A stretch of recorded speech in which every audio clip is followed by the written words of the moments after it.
குழந்தைக்குள்ள இல்ல. குஷினா, உனக்கு என்னாச்சு?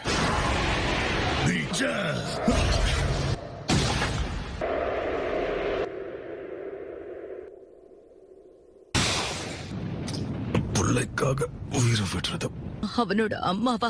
அது என்னுடைய கடமையும். எதுக்காக இப்படி பண்ண? ஒரு ஆர்குமெண்ட்ல தோக்குறேன்னு நினைக்கிறேன். எவ்வளவு உறுதியா இருந்தீங்கிறத இப்பதான் புரியுது. Summoning jutsu. இங்க என்ன நடக்குது? சீலிங் ஃபார்முலா கீயை நான் உன்கிட்ட கொடுக்கறேன். மாஸ்டர் ஜிராயா கிட்ட அதை பாதுகாக்க சொல்ல. ஒரு சொந்த குழந்தையவை 9 டைல்ஸ் ஜிஞ்சுருக்கியா மாத்த முடிவு பண்ணிட்டாரு. நான் பத்திரமா கொண்டு போறேன். இது என்னுடைய வாக்கு. எல்லாமே முடிஞ்சிருச்சு. நான் இன்னும் கொஞ்ச நேரத்துல இறந்துருவேன். நான் 8 சைன்ட் சீல ஆரம்பிக்கிறேன். ஏன் சக்கராவில குன்னருக்குள்ள விதைக்க போறேன். தன்னால சொல்ல நினைக்கிறது சொல்லிடு.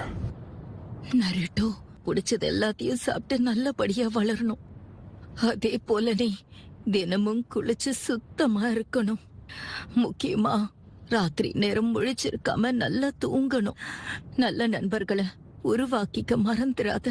அதனால நீ நல்லா படிச்சு உன்னோட நெஞ்சுச்சுவ கத்துக்கணும். பணம் கொடுக்கல் வாங்குற விஷயத்துல ரொம்பவே ஜாகிரதையா இரு.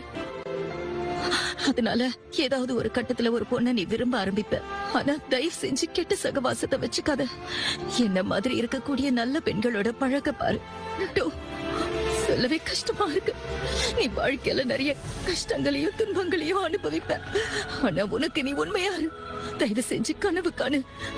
அந்த கனவை நினைவாக்க நீ போராடு. நருட்டோ, உனக்கு இன்னும் நான் நிறைய சொல்ல விரும்புறேன்.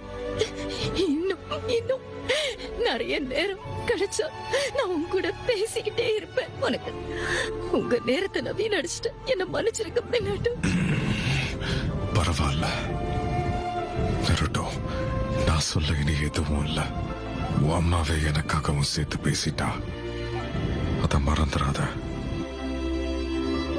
8 சைன்ட் சீல்.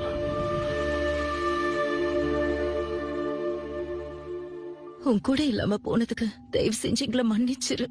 உன் மேல அன்பு செலுத்தாததுக்கும் எங்களை மன்னிச்சிரு. பரவாயில்ல, விடுங்கம்மா. இதுல என்ன இருக்கு? உண்மை என்னன்னா